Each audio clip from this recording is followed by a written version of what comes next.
Capítulo 13. Un encuentro inesperado. «Despierta, Diggory, despierta, alado», oyeron decir a Polly. «Es verdad, se ha convertido en un árbol de caramelo. Y hace una mañana deliciosa». La suave luz temprana del sol penetraba a raudales a través del bosque y la hierba mostraba un tono gris debido al rocío, mientras que las telarañas eran como hilos de plata. Justo a su lado había un pequeño árbol de madera oscura, aproximadamente del tamaño de un manzano. Las hojas eran blanquecinas con aspecto de papel, como la planta llamada lunaria, y estaba cargado de pequeños frutos marrones que recordaban dátiles. ¡Hurra!, chilló Diggory. «Pero voy a darme un buen chapuzón primero». Y atravesó a toda velocidad unos cuantos matorrales floridos en dirección a la orilla del río. Después de 8. Ok.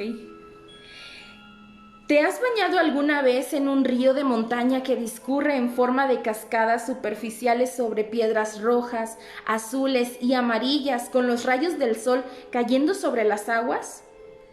Es como si fuera el mar, en cierto modo, incluso mejor. Lo malo es que Diggory tuvo que volver a vestirse sin secarse, pero valió la pena. Cuando regresó, fue Polly quien bajó y se dio un baño. Al menos eso fue lo que había estado haciendo. Pero nosotros sabemos que no era demasiado buena nadadora, y tal vez sea mejor no hacer demasiadas preguntas. Alado también visitó el río, pero se limitó a permanecer inmóvil en mitad de la corriente, inclinándose para tomar un buen trago de agua y agitando luego las crines mientras relinchaba varias veces. Polly y Diggory se pusieron a almacenar la cosecha del árbol de caramelo. La fruta era deliciosa. No era exactamente igual que un caramelo, más blanda en primer lugar y jugosa.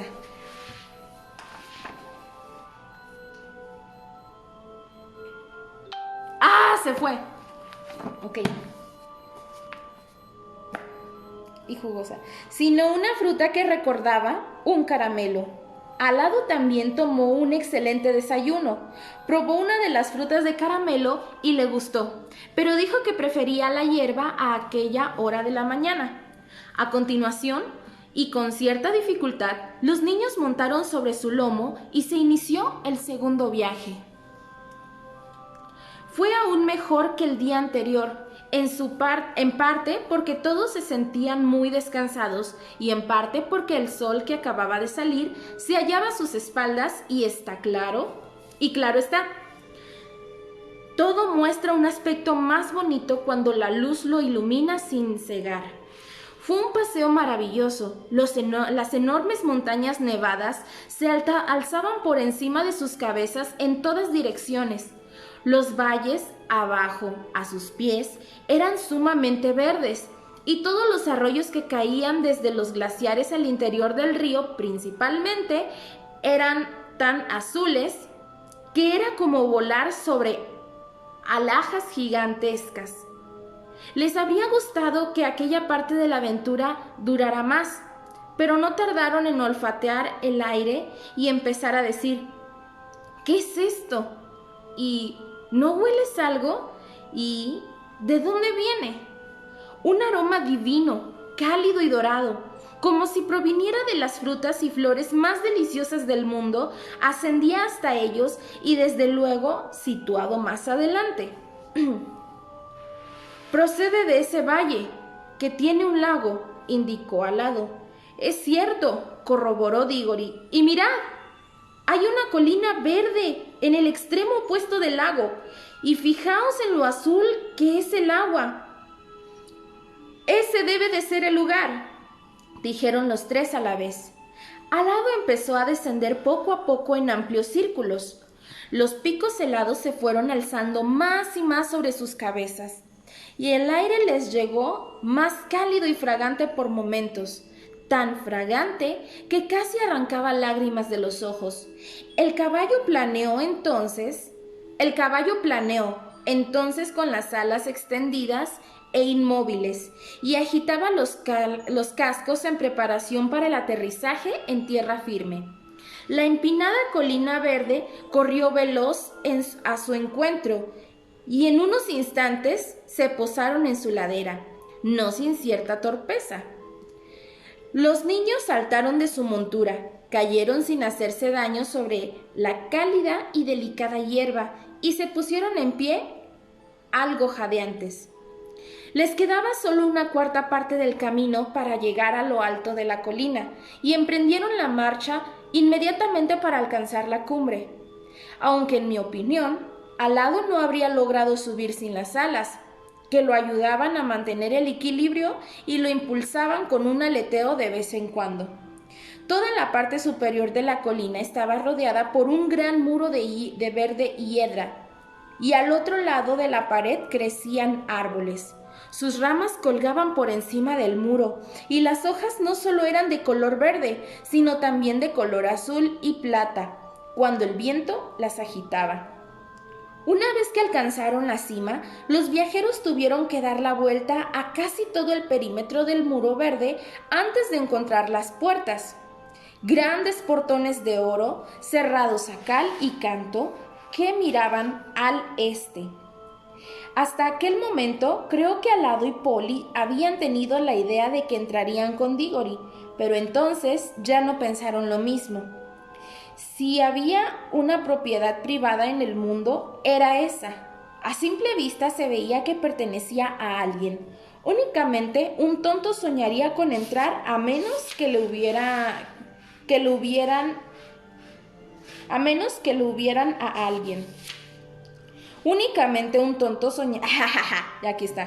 Únicamente un tonto soñaría con entrar a menos que lo hubieran enviado allí por un asunto muy especial. El mismo Diggory comprendió al momento que los otros no debían ni podían entrar con él, de modo que avanzó solo hacia las puertas. Cuando las tuvo cerca, vio las palabras escritas con las letras de plata sobre las puertas de oro. Decían algo parecido a esto: entra por las puertas de oro o no entres. Toma mi fruta para otros o abstente, pues aquellos que roban o que mis muros escalan, junto a lo que buscan, la desesperación hallan. Toma mi fruta para otros, dijo para sí Diggory. Vaya, pues eso es lo que voy a hacer. Supongo que eso significa que no debo comer ninguna fruta.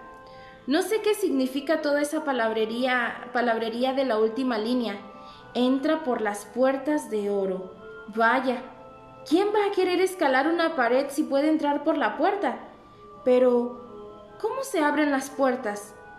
Apoyó la mano en ellas y las puertas se separaron, abriéndose hacia adentro y girando sobre sus goznes sin hacer el menor ruido.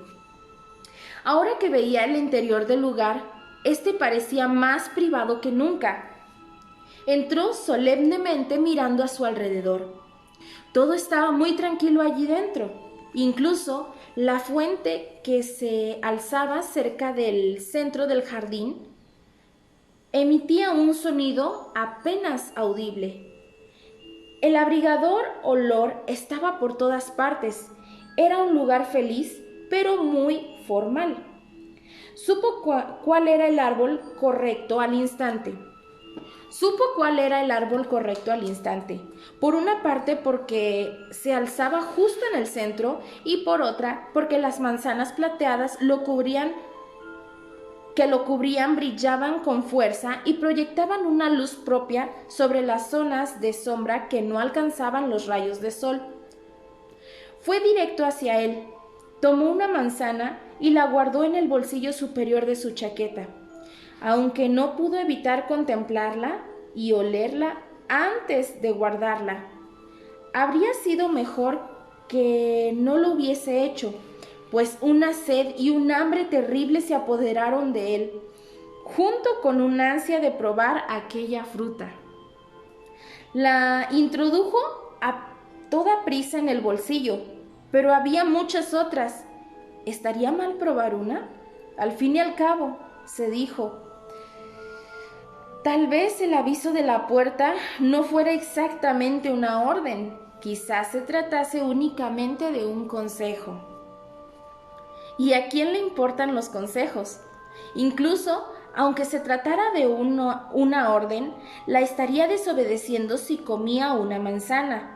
Ya había desobedecido la parte que se refería a tomar una para otros. Mientras meditaba sobre todo aquello, dio la casualidad de que miró a lo alto, a través de las ramas, en dirección a la copa del árbol. Allí, sobre una rama situada encima de su cabeza, dormitaba una hermosa ave. Dormitaba, porque parecía casi dormida. Tal vez no del todo, pues tenía un ojo abierto, apenas una diminuta rendija.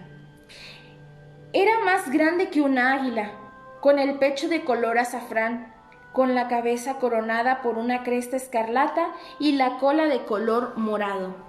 Y eso sencillamente demuestra, dijo Diggory más tarde, cuando se lo contó a sus compañeros, que uno no puede bajar la guardia en estos lugares mágicos. Nunca se sabe quién puede estar observando.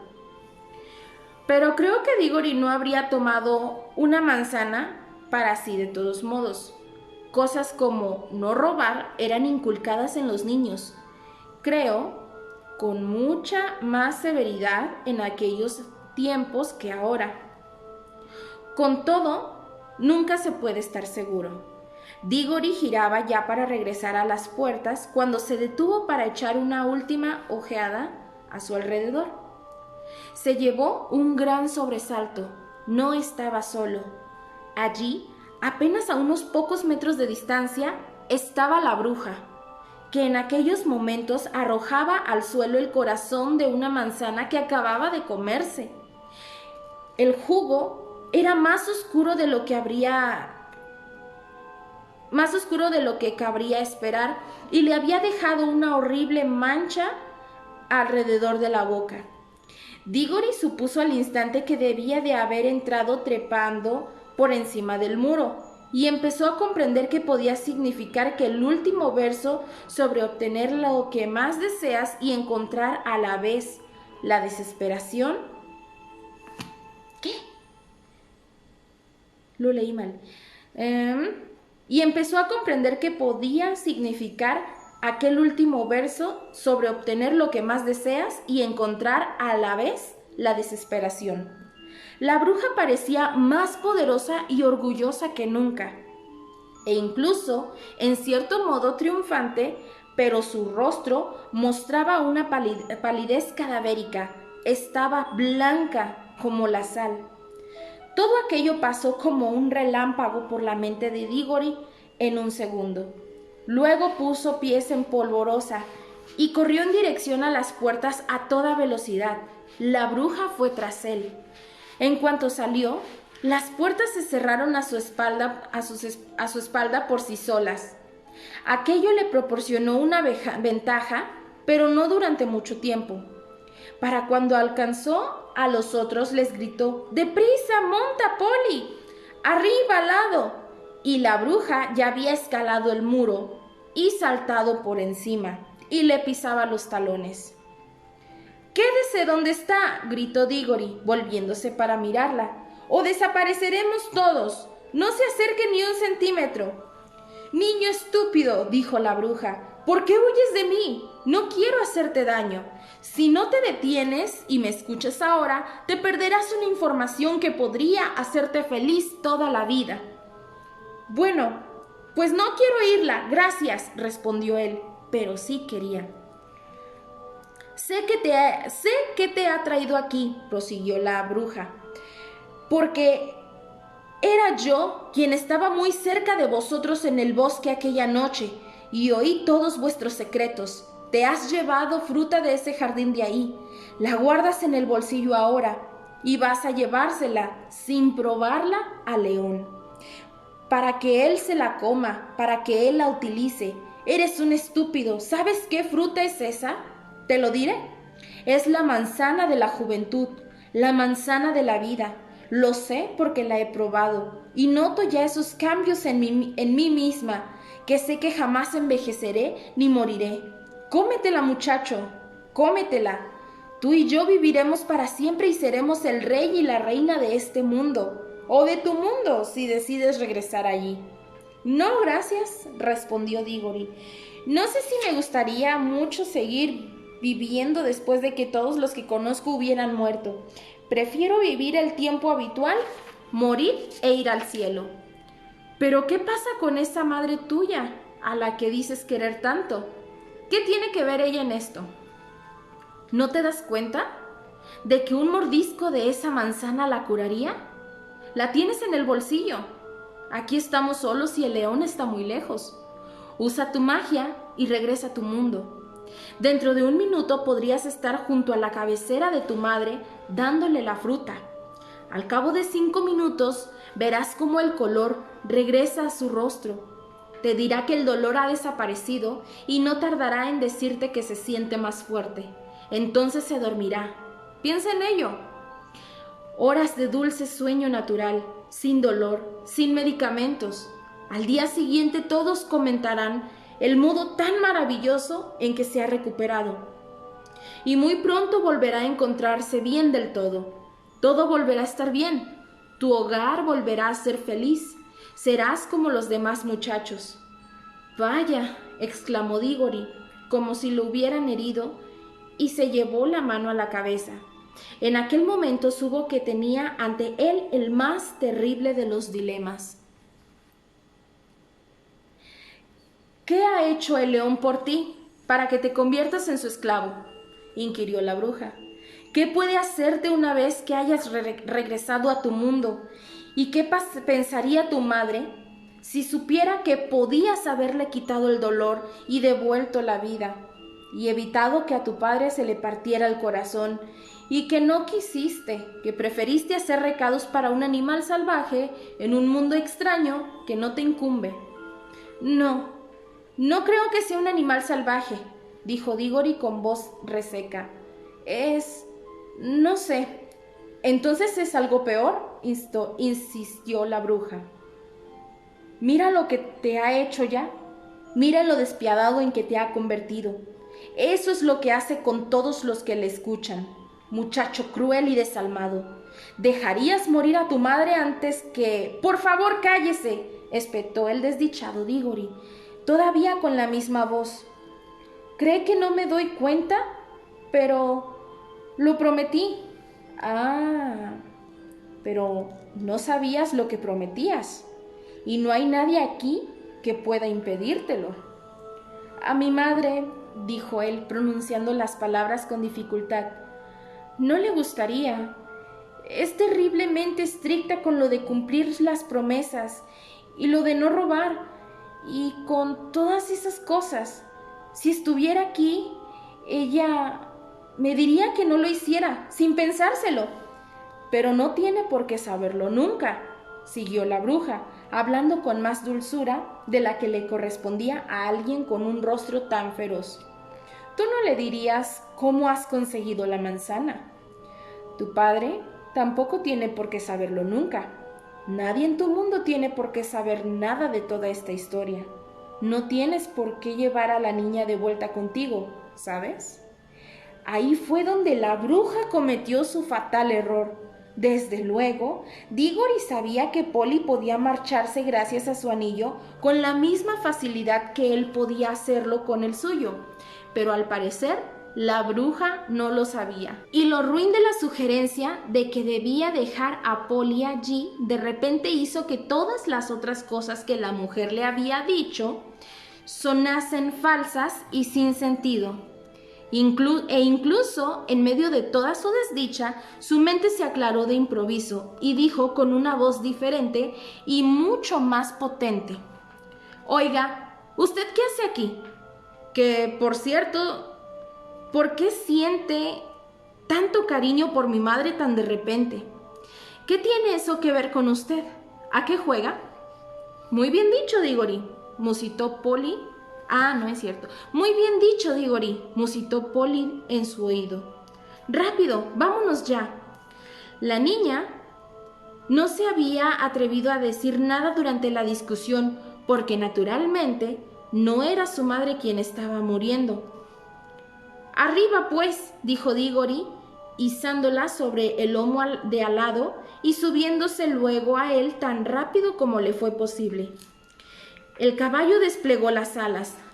«Marchaos, pues», chilló la bruja. «Piensa en mí, muchacho, cuando te veas viejo, débil y moribundo, y recuerda cómo desperdiciaste la oportunidad de una juventud eterna. No se te volverá a ofrecer». Estaban ya tan altos que apenas la oían. Tampoco malgastó tiempo la bruja en alzar los ojos para mirarlos. Vieron cómo se ponía en camino hacia el norte, descendiendo por la ladera de la colina. Se habían puesto en marcha temprano aquella mañana y lo sucedido en el jardín no había durado demasiado tiempo. De modo que tanto Alado como Polly dijeron que sin duda estarían de vuelta en Narnia antes del anochecer. Diggory no dijo ni palabra en todo el camino de regreso, y sus compañeros no se atrevieron a hablarle. El niño se sentía muy triste y ni siquiera estaba seguro de haber hecho lo correcto, pero cada vez que recordaba las brillantes lágrimas de los ojos de Aslan, recuperaba la seguridad. Durante todo el día, el caballo voló sin parar con alas incansables, siempre al este con el río como guía, y a través de montañas y por encima de agrestes colinas cubiertas de árboles, y luego sobre la gran catarata y descendiendo más y más en dirección al punto donde los bosques de Narnia quedaban oscurecidos por la sombra del imponente risco, hasta que por fin, cuando el cielo enrojecía ya con el crepúsculo tras ellos, vio un lugar en el que estaban reunidas muchas criaturas junto al río. Pronto distinguió a Aslan en persona en medio de todas ellas.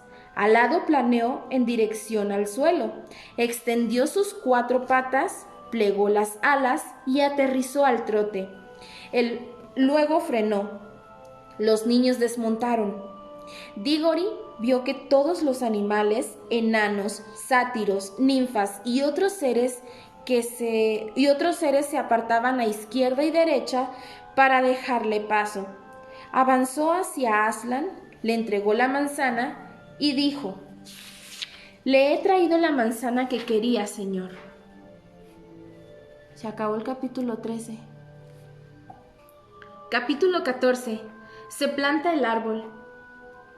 «Bien hecho», lo felicitó Aslan, con una voz que hizo temblar la tierra. En aquel momento, Diggory supo que todos los narnianos habían oído las palabras y que su historia pasaría de padres a hijos en aquel nuevo mundo durante cientos de años y tal vez para siempre. Sin embargo, no había peligro de que eso le volviera un engreído, pues ni siquiera pensaba en ello, que se hallaba cara a cara con Aslan. ¿Qué dije? Sin embargo, no había peligro de que eso lo volviera un engreído, pues ni siquiera pensaba en ello ahora que se hallaba cara a cara con Aslan. En aquella ocasión descubrió que podía mirar directamente a los ojos del león. Había olvidado sus preocupaciones y se sentía totalmente complacido. «Bien hecho, hijo de Adán», repitió el león. «Por esta fruta has pasado hambre y sed, y has llorado. Ninguna mano que no sea la tuya sembrará la semilla del árbol que protegerá Narnia. Ahora arroja la manzana en dirección a la orilla del río, donde la tierra es blanda». Diggory hizo lo que le indicaba Aslan.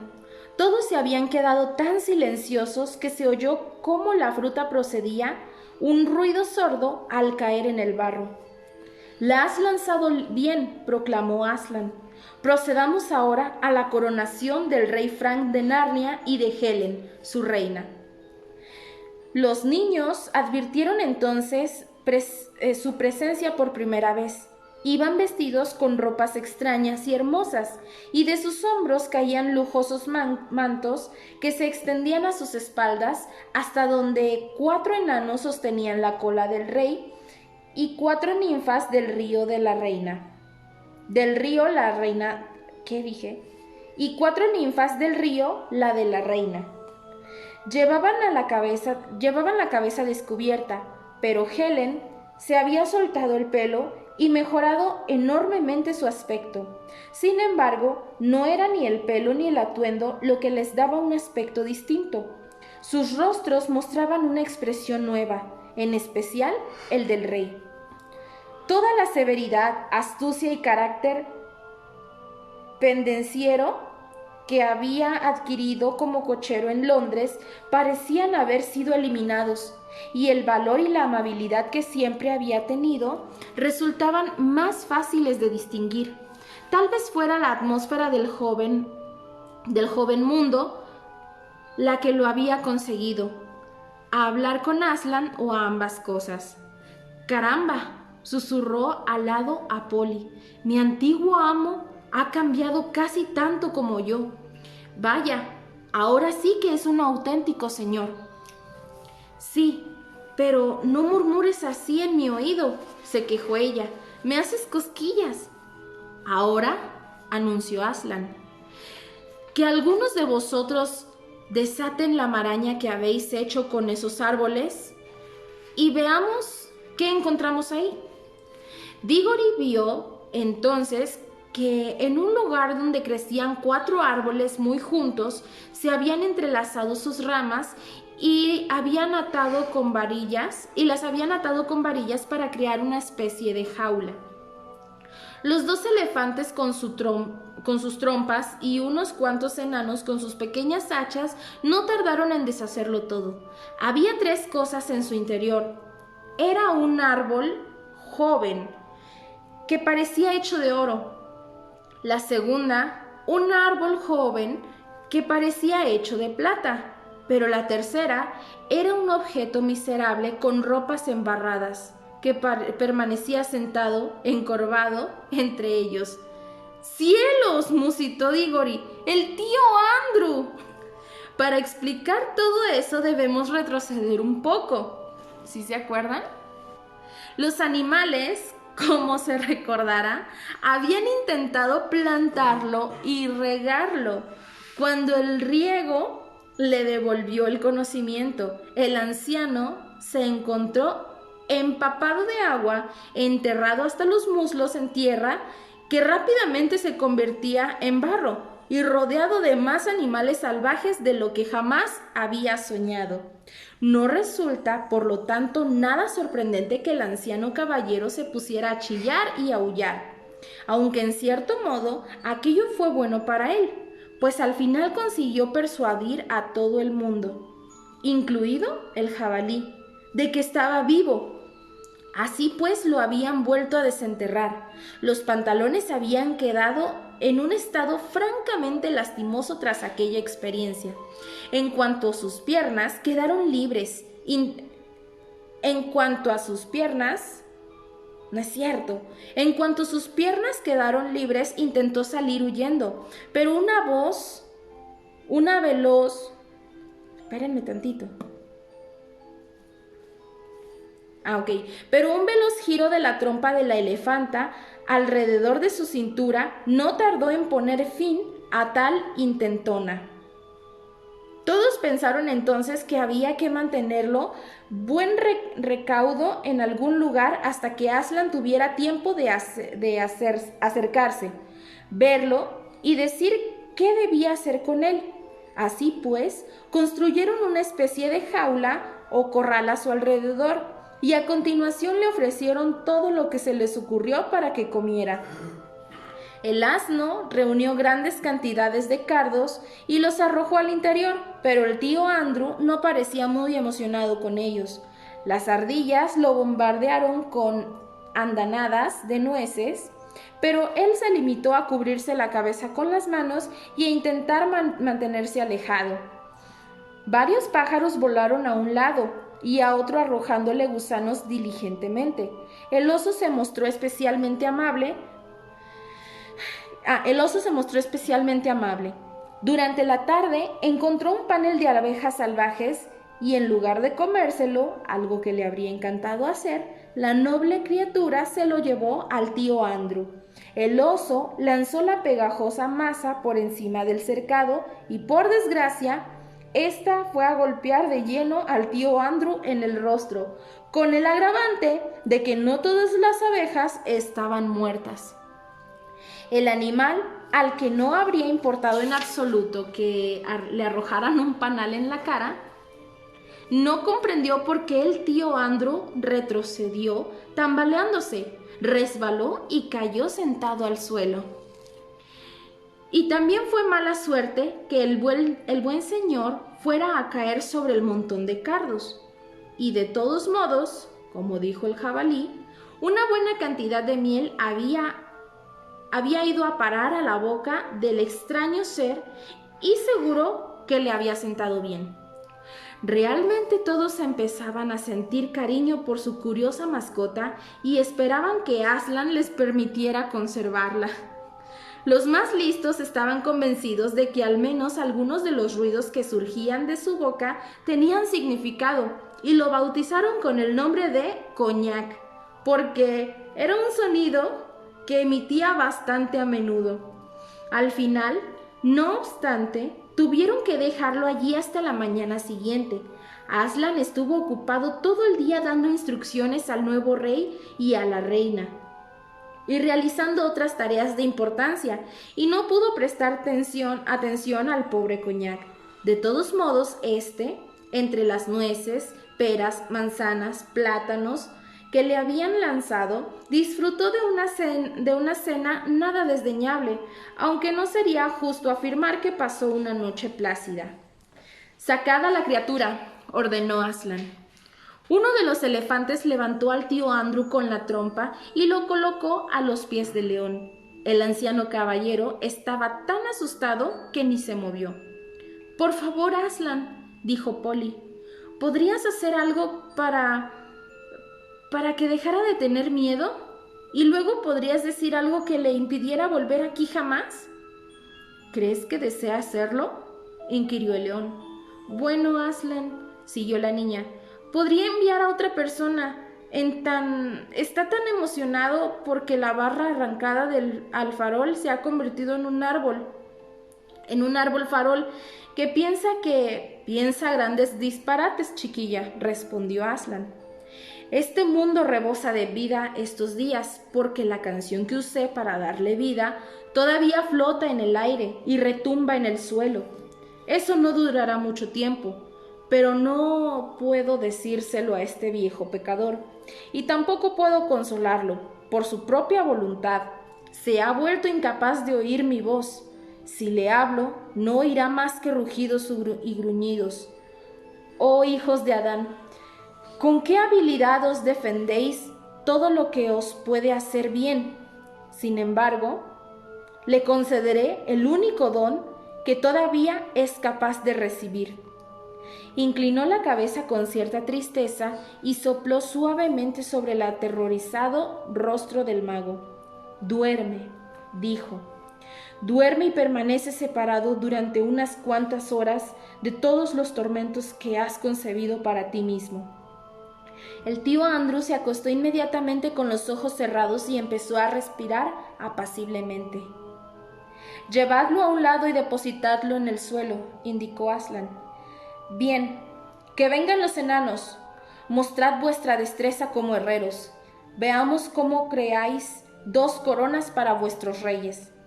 Más enanos de los que uno pueda imaginar se abalanzaron sobre el árbol dorado.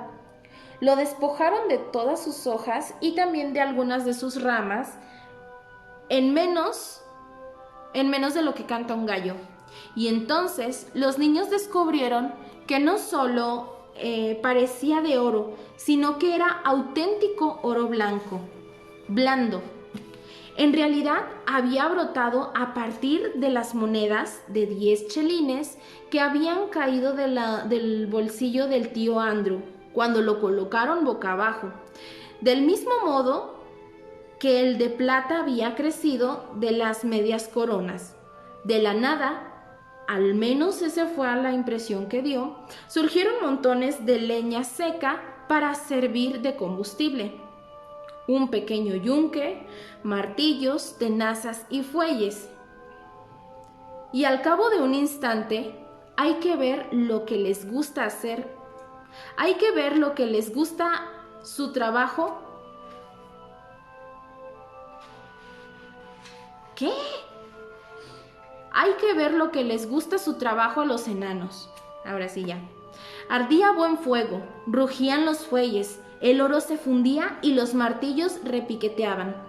2 topos, a los que Aslan había puesto a cavar a primera hora del día, era quienes lo hacían mejor. Derramaron un montón de piedras preciosas a los pies de los enanos y bajo los hábiles dedos de los menudos herreros. Ay, es que creo que ya estoy un poco cansada. Permítanme. Y bajo los hábiles dedos de los menudos herreros tomaron forma 2 coronas. No se trataba de objetos feos y pesados como las modernas coronas europeas, sino ligeros y delicados aros que bellamente moldeados y cómodos de llevar, que además favorecían mucho. La del rey estaba incrustada de rubíes y la de la reina de esmeraldas. Una vez que hubieron enfriado las coronas en el río, Aslan hizo que Frank y Helen se arrodillaran ante él y colocó las coronas en la cabeza de los soberanos. Luego dijo: «Alzaos, rey y reina de Narnia, padre y madre de muchos reyes que reinarán en Narnia, en las islas y en Archenland. Sed justos, compasivos y valerosos. Os doy mi bendición». Entonces todos lanzaron aclamaciones, aullaron, relincharon, bramaron o batieron las alas, y la real pareja permaneció allí inmóvil, con expresión solemne y un poco tímida, pero más noble aún por aquella timidez. Y mientras seguían lanzando aclamaciones, Diggory oyó la profunda voz de Aslan a su lado que decía: «Mirad». Todos los reunidos volvieron la cabeza y a continuación aspiraron profundamente, sorprendidos y gozosos. Un poco más allá, alzándose sobre sus cabezas, vieron un árbol que, desde luego, no estaba allí antes. Debía de haber crecido en silencio, aunque igual de rápido que se alzaba una bandera cuando se iza en el asta, mientras se hallaban todos ocupados con la coronación. Las extendidas ramas parecían proyectar una luz en lugar de una sombra. Las manzanas plateadas asomaban como estrellas por debajo de cada hoja, pero el olor que desprendía, incluso más que su visión, era lo que había hecho que todo el mundo contuviera la respiración. Por un momento todos eran capaces de pensar en otra cosa. «Hijo de Adán», dijo Aslan, «has sembrado bien, y vosotros, narnianos, que sea vuestra primera preocupación custodiar este árbol, ya que es vuestra protección. La bruja de quien os hablé ha huido al norte del mundo, vivirá allí a través de los tiempos, y su oscura magia será cada vez más poderosa. Sin embargo, mientras ese árbol florezca, jamás vendrá a Narnia. No se atreverá a acercarse a menos de 200 kilómetros del árbol, pues su aroma, que es fuente de alegría, vida y salud para vosotros, es muerte, horror y desesperación para ella». Todos contemplaban solemnemente al árbol. Cuando el león giró de improviso la cabeza, derramando destellos de luz desde la melena al hacerlo, y clavó sus enormes ojos en los niños. «¿Qué sucede, niños?», preguntó, pues los descubrió intercambiando susurros y codazos. «Aslan, señor», respondió Diggory enrojecido, «olvidé decírtelo. La bruja ya ha probado las manzanas. Ha comido una como la que hizo crecer ese árbol. No había dicho en realidad todo lo que pensaba, pero Polly lo dijo al instante por él, pues el muchacho siempre tenía más miedo que ella a parecer un estúpido. Así que pensamos, Aslan, dijo ella, que debe de haber algún error y que en realidad no parece molestarle el olor de esas manzanas. ¿Por qué piensas eso, hija de Eva?, inquirió el león. Bueno, se comió una. Chiquilla, replicó él. Pero por ese motivo, ahora el resto le produce pavor. Eso es lo que sucede a aquellos que arrancan y comen frutas cuando no deben hacerlo. La fruta es buena, pero la aborrecen a partir de ese momento. Vaya, entiendo, dijo Polly, y supongo que puesto que la tomó de un modo indebido, no funcionará con ella. Quiero decir que no hará que siempre sea joven y todo eso, ¿verdad? Ay, suspiró Aslan, sacudiendo la cabeza. Sí lo hará. Las cosas siempre actúan de acuerdo a su naturaleza. Ha obtenido lo que más deseaba. Posee energía inagotable e infinitos días de vida, como una diosa. Pero una vida larga, con un corazón malvado, no es otra cosa que un sufrimiento interminable, y ya comienza a darse cuenta de ello. Todos obtienen lo que desean, no a todos les gusta. Yo estuve a punto de comer una, dijo Diggory. Sí, muchacho, pues la fruta siempre funciona, debe funcionar, pero no produce un resultado feliz con aquellos que la arrancan a voluntad. Si cualquier narniano espontáneamente hubiera robado una manzana y la hubiera plantado aquí para proteger Narnia, no habría protegido Narnia, pero lo habría hecho convirtiendo Narnia en otro imperio poderoso, cruel como Charm, no en el país bondadoso que quiero que sea. Y la bruja te tentó para que hicieras otra cosa. Hijo mío, ¿no es así? Sí, Aslan. Quería que me llevara una manzana a casa para mi madre. Comprende, pues que sí la habría curado, pero no os habría producido felicidad ni a ti ni a ella. Habría llegado el día en que ambos miraráis atrás y dijerais que lo mejor hubiera sido morir de aquella enfermedad. Y Diggory fue incapaz de decir nada, pues las lágrimas ahogaron su voz y abandonó toda esperanza de salvar la vida de su madre, pero al mismo tiempo comprendió que el león sabía lo que habría sucedido y que podría haber cosas más terribles que ver cómo la muerte te arrebataba a un ser querido. Aslan volvió a hablar, no obstante, casi en un susurro. Eso es lo que habría ocurrido, muchacho, con una manzana robada, pero no es lo que sucederá ahora. Lo que yo te doy traerá alegría, no concederá en tu mundo vida eterna, pero sanará. Ve, arranca una manzana del árbol para tu madre. Durante un instante, Diggory se quedó perplejo. Fue como si todo el mundo se hubiera vuelto al revés y puesto boca abajo, y luego, como en sus sueños, se encontró andando hasta el árbol, y el rey y la reina lo aclamaban, y todas las criaturas lo aclamaban también. Tomó una manzana y la guardó en el bolsillo, luego regresó junto a Aslan. Por favor, dijo, ¿podemos regresar a casa ahora? Olvidó decir gracias, pero lo pensaba, y Aslan lo comprendió.